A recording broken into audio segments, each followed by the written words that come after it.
Buenas tardes, sean bienvenidos a este acto que aprovechamos una vez más el Centro de Estudios Brasileños para agradecerle la hospitalidad que nos proporciona de vez en cuando, siempre que lo necesitamos, esa es la verdad, a la Asociación de Amigos de Unamuno en Salamanca.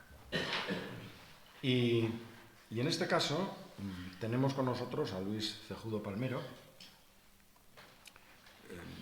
que es, yo creo, que una de esas pruebas vivientes de hasta qué punto la figura de Unamuno atrae a gentes de procedencias académicas o profesionales muy diferentes. Es decir, no es solamente el mundo académico, el mundo investigador de la filosofía o el mundo de la investigación literaria, sino que gentes de distintas procedencias acaban convergiendo en la figura de Unamuno porque por las razones más variopintas les ha despertado su interés, su curiosidad y, como en el caso de Luis, su espíritu netamente investigador.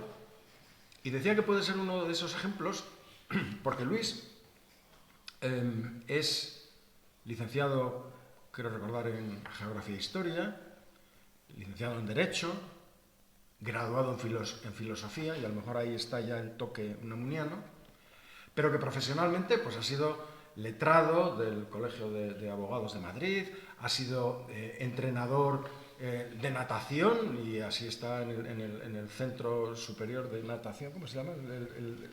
La Escuela Nacional de Entrenadores de Natación, con lo cual vemos que esa variedad de actividades y de intereses hacen que al final, no sé si al final o al principio, pero que haya aterrizado en la figura de Unamuno. Él a lo mejor nos contará luego cuál ha sido su trayectoria hasta llegar a la figura de Unamuno. Ahora es investigador habitual en la Casa Museo de Salamanca, y una de las muestras de esa labor investigadora es precisamente este libro que tenemos aquí, que amablemente nos cede a la Asociación de Amigos de Unamuno en Salamanca, aparte de la biblioteca de la Casa Museo Unamuno, y en la que aborda algo de lo que yo tengo que confesar que no tenía conocimiento. Y es decir, se puede conocer en la revista literaria que en inglés se titula The Dial, que tuvo en su tercera etapa una gran vigencia y una gran relevancia por su importancia y su proyección en Estados Unidos, donde contribuyeron autores, figuras de gran importancia, de la mayor relevancia, desde los años del año 20 al 29, que más o menos fue, yo creo, la tercera etapa y definitiva de esta revista. Y en ella apareció una narración de Unamuno, y en ella fue rechazado otro ensayo de Unamuno. Y esa revista, en la que colaboraban nombres como John Dos Passos, como Ezra Pound, como T.S. Eliot, como Virginia Woolf, es decir, los grandes nombres de la literatura de expresión inglesa de la época aparecían en la revista.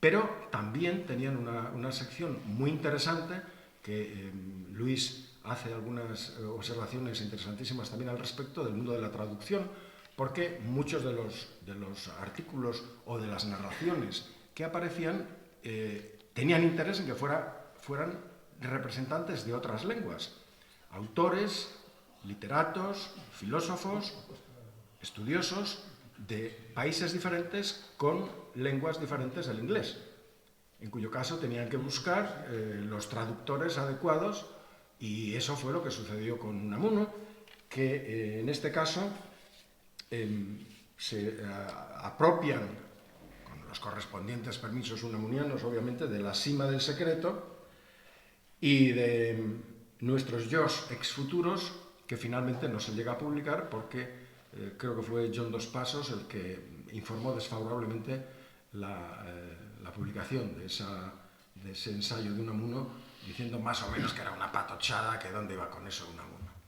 Pero no sucedió lo mismo con la Sima del Secreto, que había aparecido ya previamente, había sido publicado en La Nación en 1910. Esta revista recogía colaboraciones que a lo mejor habían sido publicadas hacía años, pero que por alguna razón les interesaba, y no solamente Unamuno, también Azorín, también Ortega y Gasset, se vieron publicados en esta revista. Y el caso de Unamuno es muy curioso por eso, porque tiene una obra que se publica, se traduce al inglés, se publica, y otra que no.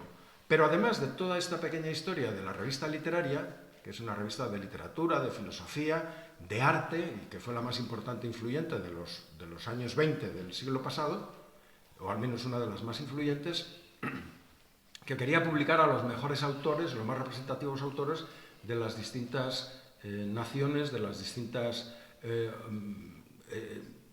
líneas literarias o filosóficas o artísticas, buscando las figuras más señeras de cada país, como nos indicará Luis. Claro, Unamuno siempre fue aficionado a crear, a acuñar términos que en principio nos podrían parecer un poco difíciles, como lo de ex futuros. Es decir, un término que posiblemente acuñó y que aparece por primera vez en un artículo de 1909, es decir, el ex futuro, el que iba a ser y no llegó a ser. Todos estamos llenos de ex futuros, y mientras más años vivamos, creo que más ex futuros tendremos. Bueno, sobre estas cosas nos va a hablar Luis, a quien agradecemos que haya venido desde Madrid, a quien esperamos ver en alguna otra ocasión con nosotros, y que nos ha descubierto una faceta nueva, una muniana que yo desde luego desconocía, y debo confesar mi agradecimiento por haberme iluminado en un aspecto nuevo, novedoso de Unamuno, y esa proyección que ha tenido en el mundo anglosajón, que culminaría, como sabemos, con la concesión del doctorado honoris causa de la Universidad de Oxford ya al final de su vida. Y además incluye una serie unas correspondencias, unas cartas muy interesantes con muchas de estas figuras, con John Dos Passos, con Ezra Pound y con otras figuras de gran relieve que Luis ha ido rescatando, en algunos casos inéditas y en otros casos que ya habían aparecido pero que estaban en los jardines del olvido desde hace mucho tiempo. Bueno, el que tiene que hablar es él, así que yo sin más le cedo la palabra y le agradezco que haya venido a Salamanca a acompañarnos y a pasar este rato con nosotros en este centro que, repito, una vez más tenemos aquí a Vicente como el hombre que siempre nos abre las puertas del Centro Cultural Brasileño, y él tiene la palabra. Muy amable, Román, por esta presentación. Acércate, a ver, sí, ahí. Muchas gracias por tu presentación. Muchas gracias a la Asociación de Amigos de Unamuno, a Nacha Goceta, que de alguna forma os ha puesto en contacto conmigo, y muchas gracias también a vosotros que estáis aquí. Resulta muy extraño cada vez que se encuentra una persona o una serie de personas que se acercan a escuchar a otra persona totalmente desconocida y que de alguna forma dejan sus quehaceres diarios y deciden hacer esto, ¿no? Pues la verdad es que la vida es breve y el tiempo lo tenemos que ver las prioridades que tiene, y por lo tanto el que os hayáis acercado hoy aquí pues es algo que os tengo que agradecer. El libro, como habéis visto, su título de La cima del secreto a nuestros dioses futuros y un subtítulo, Unamuno en Dedayal, pues lo puse desde el principio. Los autores muchas veces no somos los más apropiados para elegir los títulos de los libros. Pongamos un ejemplo. Tolstoy quiso llamar Bien está lo que bien acaba a una de sus obras, y hubo alguien a su alrededor que le dijo, pues mira, yo creo que decir en una novela que acaba bien, pues no es muy inteligente, ¿no? Yo creo que mejor Guerra y Paz, ¿qué te parece? Y Tolstoy pues decidió cambiar ese título. Hay más, Baudelaire a las flores del mal lo quería llamar las lesbianas, y también alguien de su entorno pues le dijo, mira, yo creo que ese título no le va bien, mejor sería elegir, por ejemplo, Las flores del mal. También Baudelaire pues accedió a ese cambio de título. Y otro ejemplo que se me viene a la cabeza, muy elocuente es Roberto Bolaño, que quiso poner a un libro suyo el nombre de La tormenta de mierda. Y afortunadamente también tuvo al lado una persona que le dijo, mira, Roberto, con ese título no vas a ningún lado, por favor, vamos a poner otro título que sea más sugerente, y al final quedó como Nocturno de Chile. Yo desde el principio quise llamarlo así y nadie tuve a mi alrededor que me dijera, para bien o para mal, que cambiara ese título. Probablemente el título me venía influido por un trabajo que yo estaba desarrollando que le llamé del condicional contrafáctico al yo es futuro. La figura de Unamuno iba a estar siempre presente, pero iba a hacer un camino entre el condicional contrafáctico, que sería el estudio de la lógica, de lo que pudo ser y no fue, condicional contrafáctico, el condicional, todos sabemos lo que es el caso que llueve, antecedente, el suelo está mojado, consecuente. Uno es válido, el antecedente, esto es válido, por lo tanto, el condicional es verdadero. En el caso del condicional contrafáctico, el consecuente y el antecedente son falsos. Por ejemplo, si Unamuno hubiera aprobado las oposiciones para lógica y tal, antecedente, falso, porque no las aprobó, no existiría la casa de Unamuno en Salamanca. Falso porque existe. Después tenía que ver estudiar ese mismo concepto a través de la psicología, la aventura de aprender mediante la experiencia y el error, y por último a través de la literatura, lo que no sucede y sucede, en palabras de Javier Marías. Bien, esto lo desarrollé, está escrito, en su momento hace ya muchos años, y tuve el momento de meterme con la obra de Unamuno, que era El yo es futuro. Bien, el concepto de yo es futuro está muy desperdigado por su obra. Él dijo que iba a hacer un ensayo sobre el yo es futuro, que no lo terminó de hacer, pero hay un artículo que me fijé en él que se llama justamente Nuestros yoses futuros. Pues bien, ¿qué fue lo que sucedió? Que yo me encontré que ese artículo había sido publicado en las obras completas, publicadas por la editorial Afrodisio Aguado a finales de los años 50. También estaban las obras completas de Célicer en la década de los 60, y en los dos sitios aparecía como inédito. Sin embargo, cuando yo me pongo a leer ese ensayo, me encuentro con las siguientes palabras que comienza el ensayo. El ensayo Henry James, de American Scent, publicado por Mr. Van Louis Brooks, en el número de julio de esta revista, al ponerme delante una obsesión análoga a la que yo experimento, etc., esta revista, ¿qué revista? Si esto es inédito. Es decir, aquí hay un error. O de alguna manera se está diciendo en las obras completas que este artículo es inédito y es un error porque se publicó, o bien en esta revista no se llegó a publicar. Y bueno, pues a partir de ahí comienza la investigación. Si era una revista, estaba hablando efectivamente de una revista. ¿Cuáles eran las preguntas que yo me hacía? Bueno, ¿qué importancia, qué tipo de revista? Y me encuentro con que es la revista de Dial, que se publicó en su momento. Bueno, ¿y dónde están los archivos de la revista de Dial? Los tendré que buscarlos.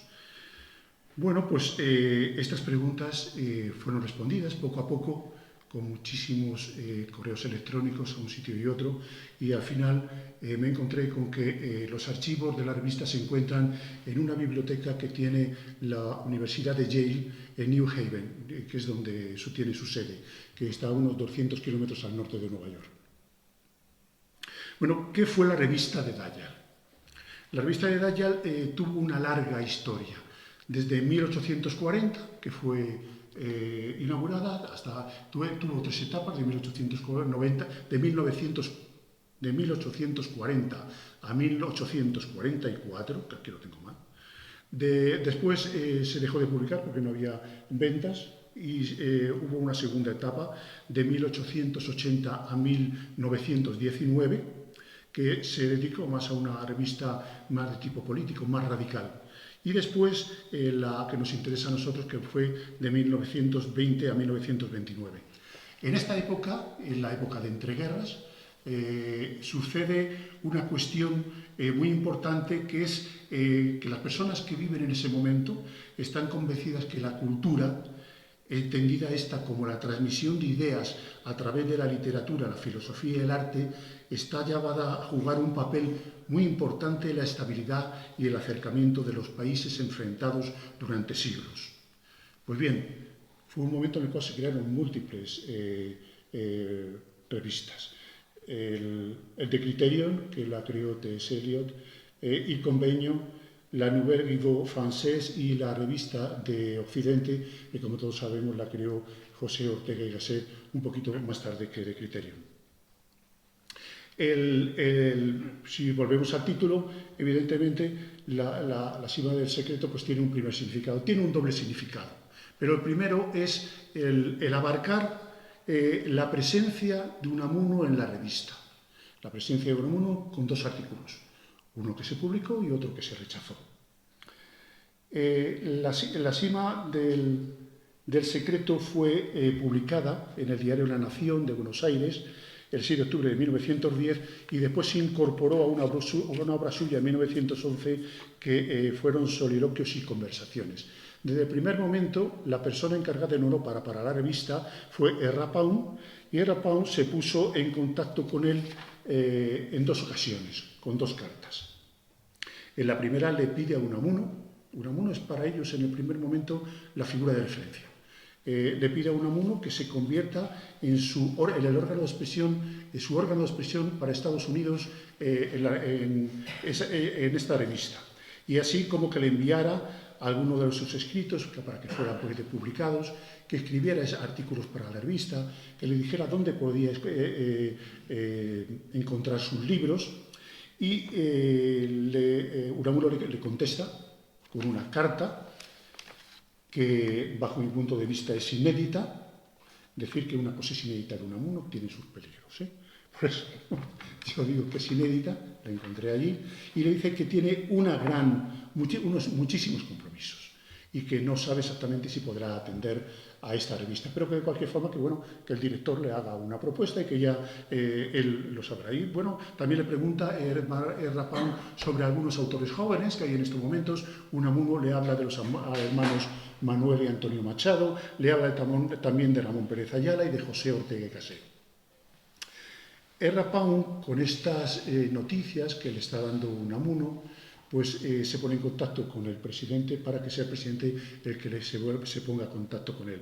Y el presidente, que en aquel entonces, bueno, prácticamente fue toda esa etapa, se llamaba Watson, le envía una carta pidiéndole que publique sus artículos en la revista. Pero lo que sí es cierto es que a partir de ese momento hay muchas cartas entre Scofield y Thayer, a Watson y R. Pound hablando sobre Unamuno, pero Unamuno no da señales de vida. Tengamos en cuenta que estamos hablando de la década de 1920 a 1923 y aquí en España están pasando muchas cosas. Ya estaba sucediendo el desastre anual, Unamuno es procesado y es condenado a 18 años de cárcel por injurias a Alfonso XIII, a su padre, etcétera, etcétera, y fue esto lo que sucedió. Y se quedó exactamente así. Estuvo a punto de entrar en la cárcel, pero al final fue indultado. Aparece otro elemento en esta historia que se llama Louis Howe. Louis Howe era un poeta, traductor y crítico literario que nació en San Luis, pero que se fue a vivir a Roma. Y de Roma pues tenía una empresa con un italiano que hacían traducciones y que publicaban artículos, etc. Lee el Soliloquios y conversaciones, que se había traducido al inglés, y le propone a Unamuno que pueda traducir el cuento, o el relato, llamémoslo como queramos, de la cima del secreto, para publicarlo en una revista de Nueva York. No se sabe exactamente qué revista. Y al final la revista termina siendo The Dial. Louis Howe escribe a Unamuno 4 cartas. Unamuno solamente le contesta una. Esta carta la he buscado por todos los sitios. Escribí correos a la Universidad de Harvard, escribí correos al Ayuntamiento de San Luis, al Museo de Historia de Missouri, y hablando por correo electrónico, porque prácticamente los teléfonos están desapareciendo, nos hablamos por correos electrónicos y por WhatsApp con David McKnight, que era el bibliotecario de la Universidad de Pensilvania, que también me ayudó muchísimo a encontrar otra carta de Unamuno que después hablaré. Me dijo que podíamos darla por perdida, que él estuvo otra vez viviendo allí, efectivamente en Roma, pero que volvió cuando empezó la Primera Guerra Mundial, que en 1943 estaba en Nueva York, Louis Howe, me estoy refiriendo, y que en 1947 muere.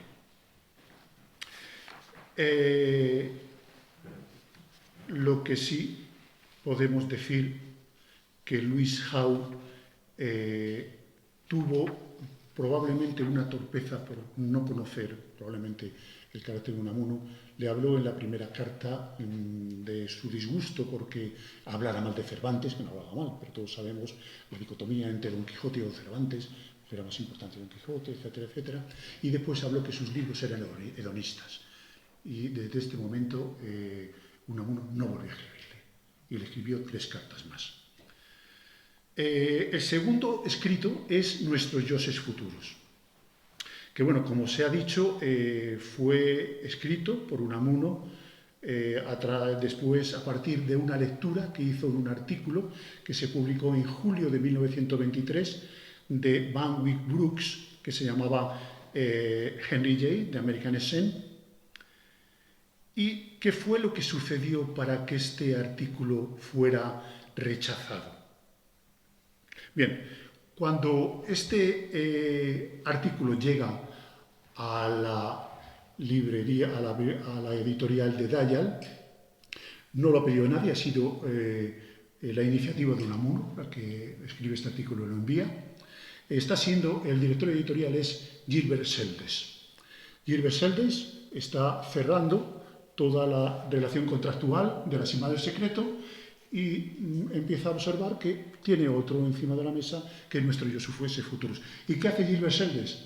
Pues coge y se lo envía a un amigo suyo, a John Dos Passos, para que lo traduzca. John Dos Passos ha estado viviendo en España mucho tiempo y conoce nuestro idioma. John Dos Passos tiene una relación de amistad con Gilbert Seldes. Ya hay una relación epistolar durante muchos años que conserva la biblioteca de la Universidad de Virginia, que solicité y que la Universidad de Virginia me entregó en su completo. Serán como 50 o 60 folios de cartas y postales escribiéndose entre John Dos Passos y Gilbert Seldes. A mí lo que me interesaba es si en toda esa relación que tuvieron se hablaba algo de este problema, qué es lo que había pasado, por qué este artículo había sido rechazado. Bueno, pues John Dos Passos traduce el artículo de Unamuno y se lo remite a Seldes, lo remite con una nota sin fechar y le dice lo siguiente. Aquí están reproducidos tanto los escritos manuscritos como las transcripciones y las traducciones. Dice: estimado Gilbert, aquí va eso. Si alguna vez me vuelves a pedir una traducción, te estrangulo.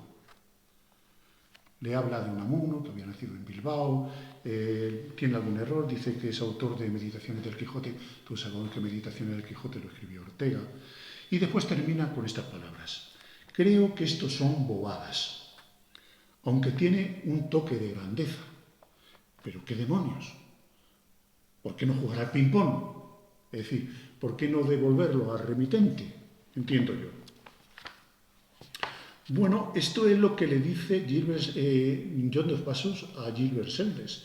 Gilbert Seldes está en ese momento entregando la dirección a Alice Gregory y le comenta y le enseña la opinión de John Dos Passos al respecto de la obra de Unamuno, de este texto de Unamuno. ¿Quién tomó la decisión de todo esto? No está claro, no lo sabemos, pero podemos pensar que la máxima responsable es Alice Gregory, porque es la que toma la decisión al fin y al cabo.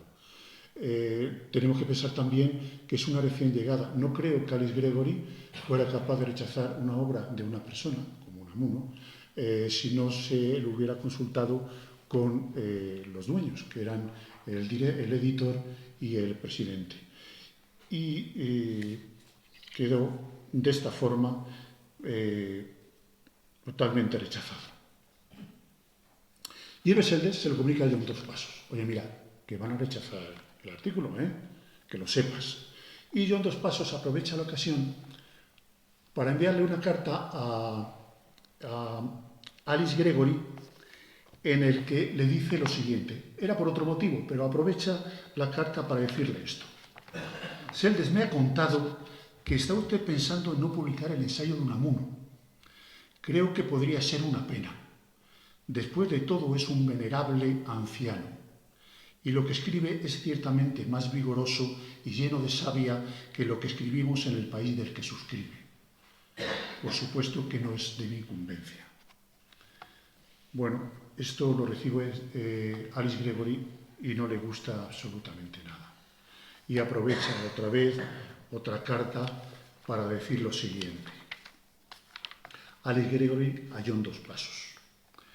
Lamenté su desaprobación por no utilizar el manuscrito de Unamuno, pero recordando algunas palabras del señor Seldes sobre este tema, guardé intencionadamente en mi archivo su última carta sobre el venerable anciano, entre comillas.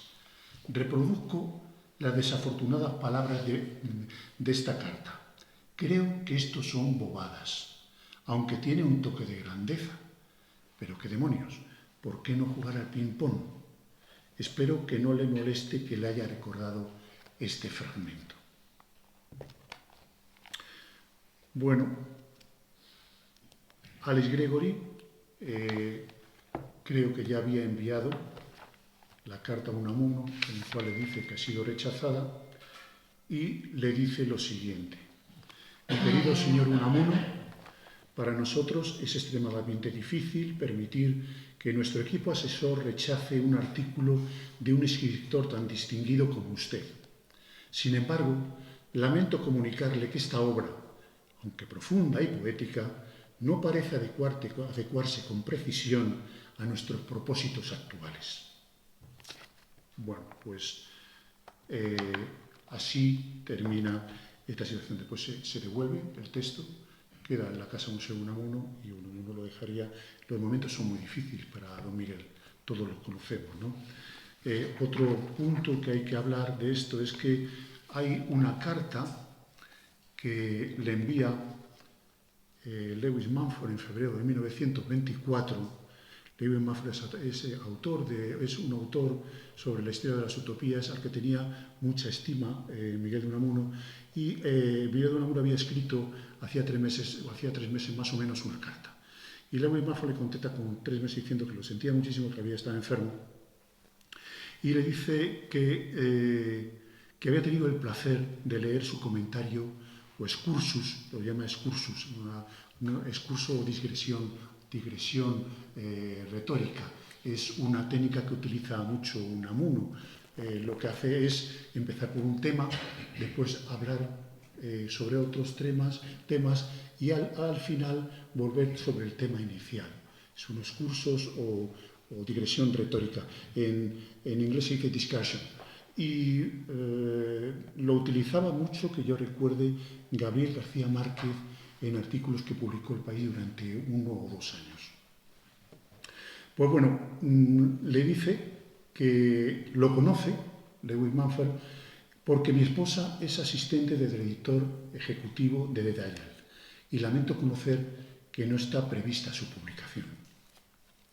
La carta de Unamuno, esta carta se encuentra en unos archivos de la Universidad de Pensilvania con los papeles de Lewis y Sophie Mumford, que era su esposa, y ahí la encontré yo, pero una lástima, porque cuando el bibliotecario fue por la carta, nada más que había la segunda hoja y además una fotocopia.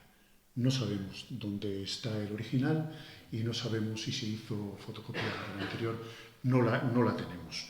Está también reproducida. Es una carta que escribe Unamuno de forma manuscrita en inglés.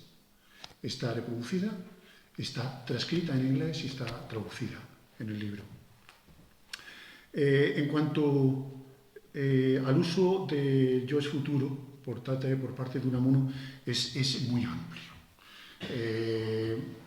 Tener la certeza de que se tiene en nuestras manos todas las menciones que él hace de este concepto, de este término, no lo podemos saber con exactitud. Vamos acercándonos, pero poco a poco, pero no lo sabemos. Yo el que tengo es un artículo que se publica en los lunes del Imparcial el 20 de mayo de 1909 y que se llama El transhumanismo. Aquí dice lo siguiente. Voy a leer un parrafito porque es curioso. Y fíjense, mis lectores, en esta otra preciosa palabra, es futuro. Y como no me gusta adornarme de plumas ajenas, os diré que ese preciosísimo y tan sugestivo término se lo oí por primera vez, hace de esto más de 20 años, a un amigo y paisano que, estando cierta mañana de junio en el Arenal de Bilbao, oliendo a tilo, me dijo al pasar junto a nosotros una fresca y garrida moza. Ahí va mi esfutura. Y yo le miré sorprendido de su extrañeza filosófica verbal, una que dejó de ser lo que habría sido. Ahí está. Esta es la primera mención que yo conozco que hace Miguel de Unamuno sobre este. Es decir, es un término popular. El amigo suyo lo utiliza porque lo ha oído. Pero Unamuno lo coge, dice de dónde le procede, pero después lo desarrolla de una forma tremenda, en todos los artículos, en todas las formas que él es capaz y en todos también sus obras literarias. Veremos ahora para él qué significaban los exfuturos. Después esta anécdota la cuenta en otros dos artículos posteriores, uno en el mismo periódico, en el Imparcial, uno en mayo de 1911, el 1 de mayo, y otro que se llama el artículo, se llama Divagaciones sobre la resignación y el esfuerzo, y otro el 12 de agosto de 1912 que se llama La Bohemia Espiritual. Él cuenta esta anécdota.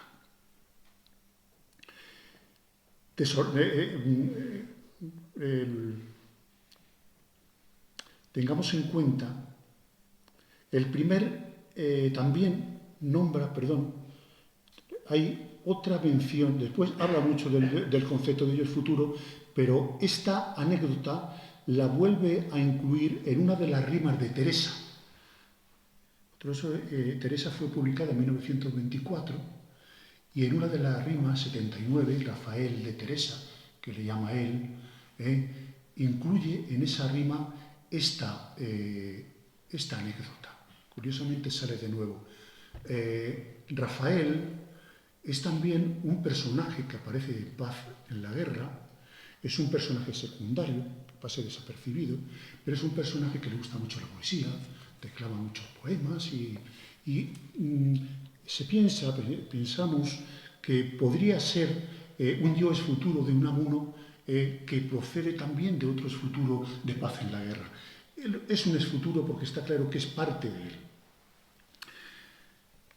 él. Recordemos que Unamuno dijo que los yoes futuros los llevamos como gérmenes y que el creador, él es un creador, los novelistas son creadores, los incuba en su fantasía, los desarrolla idealmente y los da a conocer, convirtiéndose en personajes de ficción.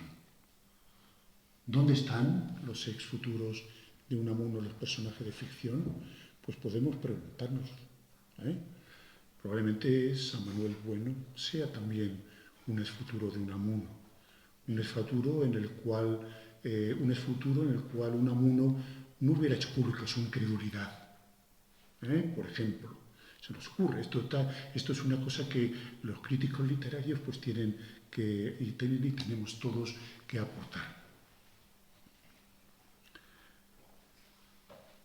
Lo vuelve a mencionar en sus cartas, también en un soneto que aparece en el libro de poemas de Fuerteventura a París, y que pone una nota a pie de página en el soneto.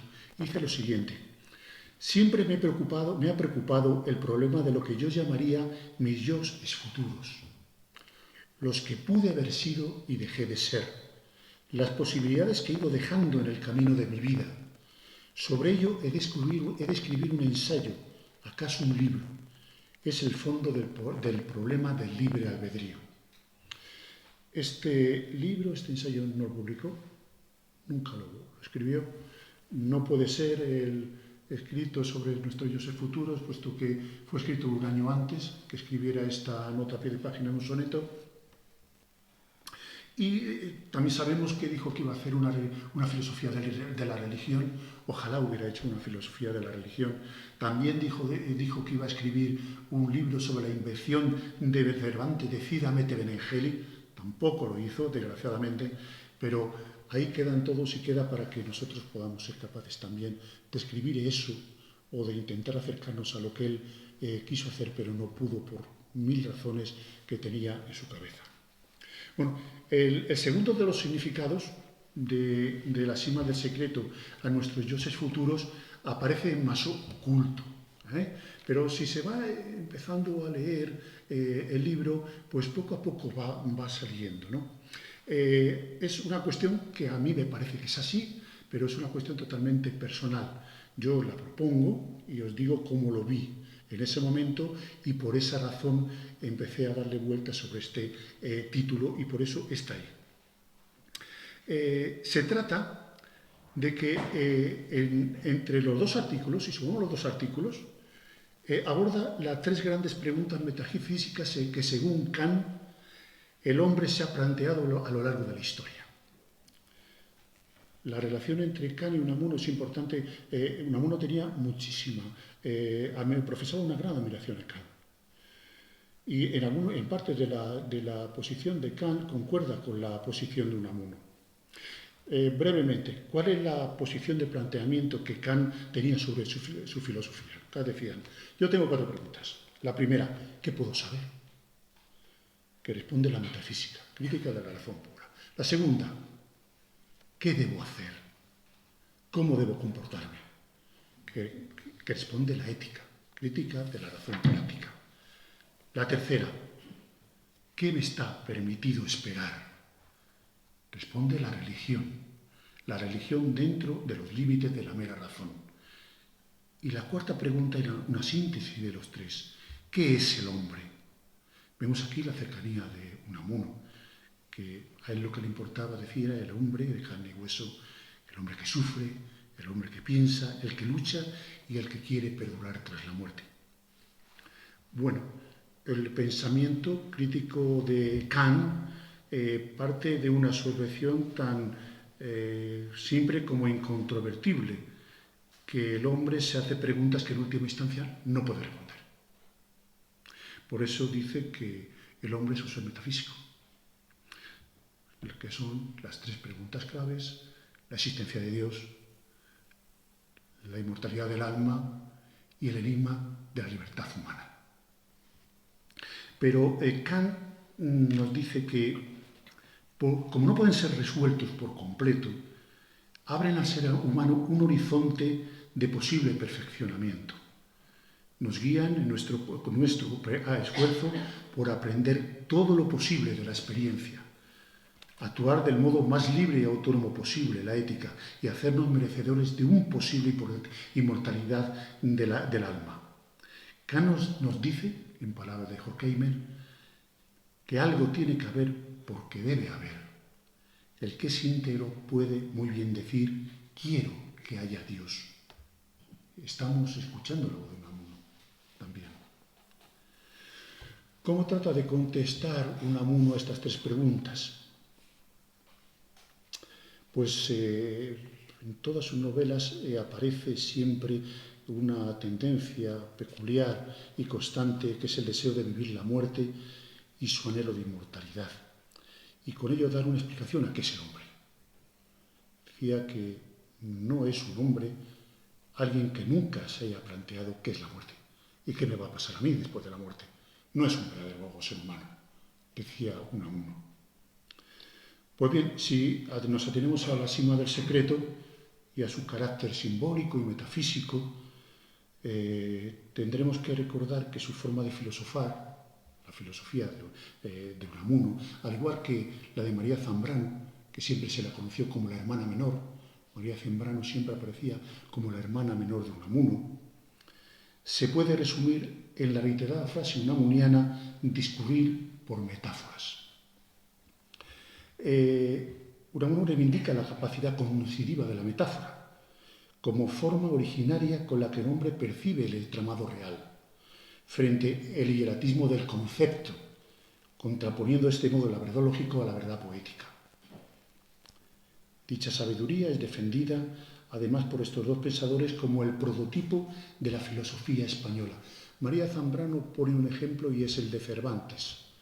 Cervantes podía perfectamente haber escrito una filosofía sistemática como lo hizo Hegel, pero no lo hizo, porque esa no era la forma de expresarse entre nosotros. La forma de expresarse entre nosotros era otra. Y en segundo lugar, porque Cervantes tenía más que decir y porque ahora era otro el sentido de su obra. El sentido de la obra de Cervantes para María Zambrano es el fracaso. La aceptación realista, resignada y a la mar esperanzada del fracaso, dice María. La novela acepta al hombre tal y como es en su fracaso, mientras que la filosofía avanza sola, sin supuestos. Carente España de una reforma del entendimiento, tuvo que reflejarse en entes de ficción para que aprendiéramos, a través de sus fracasos, crear mundos posibles para extraer de ellos las consecuencias de nuestras decisiones, replegarse al pasado y sopesar las decisiones tomadas con las que deberíamos haber tomado. Unamuno yo creo que se planteó exactamente lo mismo. María Zambrano defiende esto. Ya digo que para María Zambrano se la considero la hermana menor de Unamuno. Hay un artículo escrito por ella que se llama La presencia de Don Miguel, que os recomiendo su lectura, probablemente ya lo conoceréis. El sentimiento entonces representa el modo original en que el hombre se experimenta como existente y contradice al cogito cartesiano. Para Unamuno no se puede plantear cogito ergo sum, es decir, pienso pero luego existo. O sea, al final, soy, siento, luego existo, pienso. Esto es lo que podíamos llegar como conclusión. La sima del secreto nos enfrenta a la tercera pregunta metafísica, la existencia de Dios, la existencia de Dios y la inmortalidad del hombre quedarían en la sima del secreto, y la tercera pregunta, que es el misterio de la libertad humana, se responde a través de el escrito de nuestros dioses futuros. El pensamiento de lo que podía haber sido el condicional contrafáctico del que he hablado, la ucronía, la historia virtual, hacen referencia a uno de los problemas más complejos de la filosofía, que es el azar, unido a la imaginación y la libertad. El azar, todo esto hace referencia a ideas asociadas con la finalidad, entendida a veces como intención o propósito. Nosotros tenemos una serie de proyectos que imaginamos, empezamos a ponerlos en práctica. No voy a leerlo, voy a ponerlo con mis palabras. No voy a utilizar la palabra. Empezamos a ponerlos en funcionamiento de estas prácticas y creamos una serie causal. Es decir, yo hago esto y haciendo esto consigo lo otro y llego a un resultado. Ese es mi proyecto. Lo que sucede es que hay otros proyectos y otras series causales. Y esas causas se van, de alguna forma, interfiriendo, son sobrevenidas. ¿Y qué pasa con mi proyecto? Tengo que ir inmediatamente rectificándolo y creando nuevas causas. La vida humana sabemos que es elección, ya que tengo que estar en todo momento eligiendo entre las posibilidades que resulta de construir mis proyectos sobre la circunstancia. Pero la vida se futuriza, se realizan proyectos, porque vivir es previvir. Lo que inesperadamente irrumpe en nuestra vida, que en principio amenaza nuestra libertad y la disminuye, podemos considerar que también es una oportunidad para realizar nuestra libertad en todos, nuestra mayor libertad. Julia María dice que ese es el momento en el que somos más libres, cuando el azar nos llega y cuando tenemos que utilizar este azar para crear la innovación y para modificar lo que habíamos proyectado en un primero. Y con estas decisiones y cambiando nuestros proyectos, nuestros futuros se van multiplicando. Marisa Zambrano, siguiendo con ella, nos dice que si nos situamos en la España de Galdós, que es la inmediatamente anterior, Unamuno resulta ineludible, necesario con su exceso, con su delirio, con su obstinación, con ese persistente grito que acaba por hacerse su voz natural. La voz no resuena en el espacio, es decir, en el número de personas que lo escuchan solamente. Lo oyen también los muertos. Hay quienes hablan para que los muertos oigan. Y este alguien, para María Zambrano, fue Unamuno. Desde el mundo galdosiano, inmediatamente anterior a la asistencia de don Miguel, se adivina un hueco. Está como prefigurado.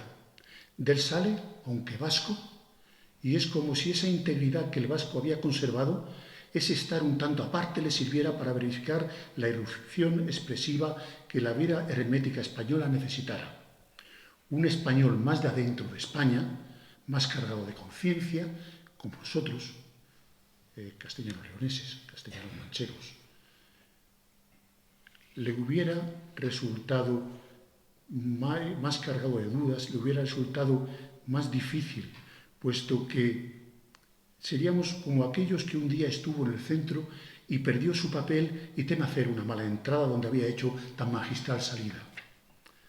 Don Miguel, con su alma joven de vasco, no sentía tal herencia negativa. Era como una reserva no usada, como quizá puede ser toda su raza en la vida española. En su historia, los vascos son los niños de España, decía Azorín. Unamuno, siguiendo esta tradición española de filosofar, propone, por un lado, la proyección de sí mismo en novelas y las especulaciones hechas a posteriori a través de sus novelas. Conviene señalar que este procedimiento de crear personajes con su propia sustancia supone una visión artística distinta de los novelistas realistas como Galdós y Flaubert.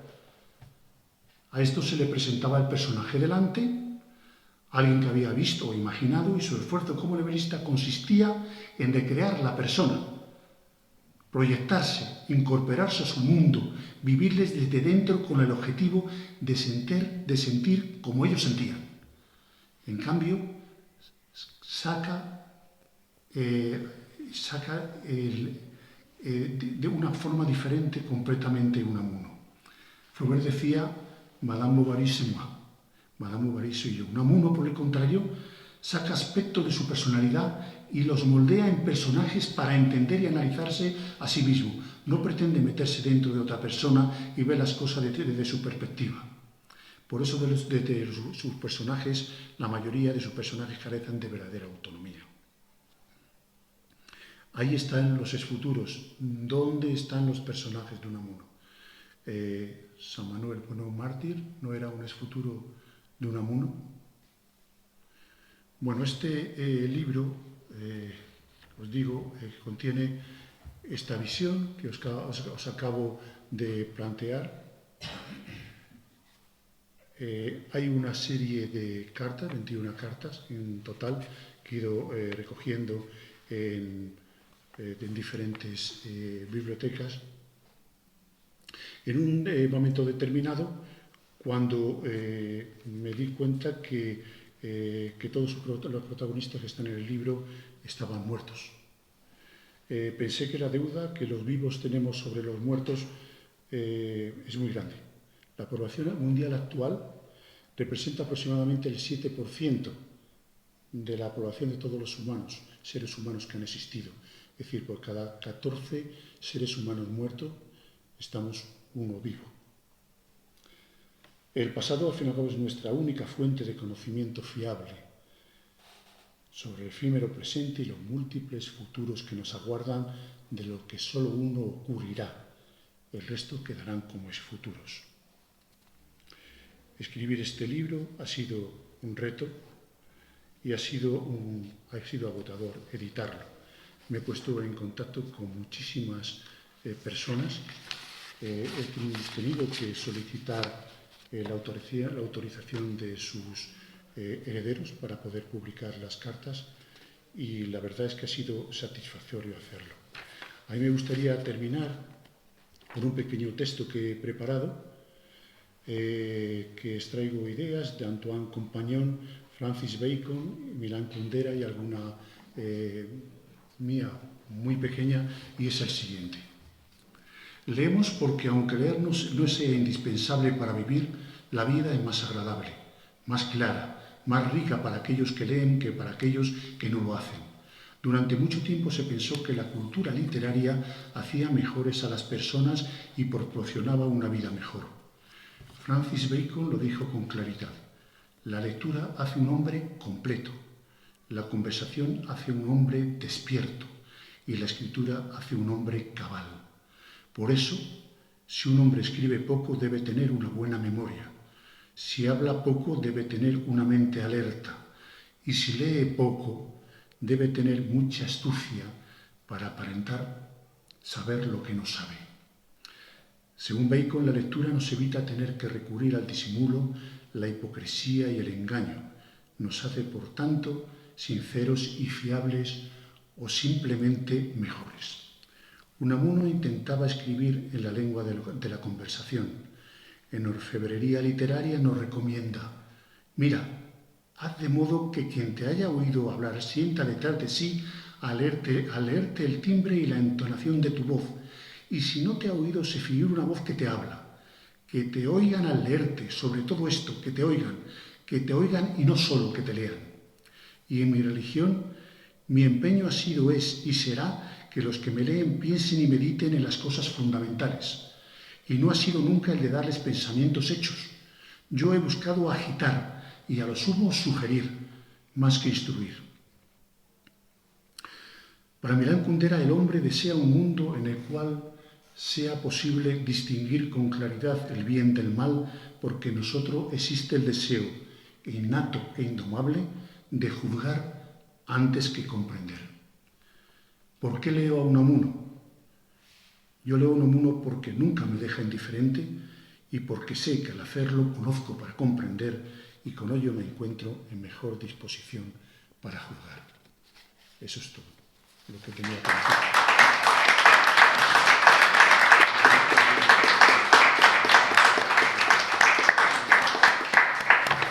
Muchas gracias, Luis. Yo no sé si alguien quiere intervenir a propósito de lo que ha dicho. Yo solamente tengo que añadir, a lo mejor seguramente por formación profesional, que la cima del secreto, cuando Unamuno cuenta cómo surgió la idea y demás, me recuerda al Kubla Khan de Coleridge. A fin de cuentas, Unamuno conocía muy bien a los románticos ingleses y Coleridge habla de cómo en un sueño se le representa prácticamente lo que quería escribir, aunque luego ese sueño se ve interrumpido por la presencia de alguien. Y Unamuno acude también a ese símil, que posiblemente fue verdad, con qué clarividencia lo veía todo y lo pasaba rápidamente. Sí. El sueño, sí. Eso es lo que dice él. Y de hecho, la verdad es que los que nos hemos acercado a este cuento, hay un libro sobre, el escritor es inglés, y es un libro que habla sobre este libro y dice que es completamente simbólico. Yo creo también que es simbólico. Es que está todo bastante claro. Sí, sin embargo, él lo niega. El símbolo de la gruta, la cima... Pero yo creo que eso es una técnica literaria de Unamuno. Es una técnica, ¿no? Unamuno aprende mucho de Cervantes, sobre todo cuando incluye, narradores, salen narradores. He encontrado este escrito que Ángela Carballino en San Manuel Bueno y Mártir utiliza todos los recursos literarios que nos enseña Cervantes en Don Quijote. La cueva de Montesinos. Sí, las cuevas aparecen en todos los sitios, las cuevas de Cabrera. Es una tradición literaria que hay cosas muy importantes sucedan en cuevas y cavernas, ¿no? Y sin más.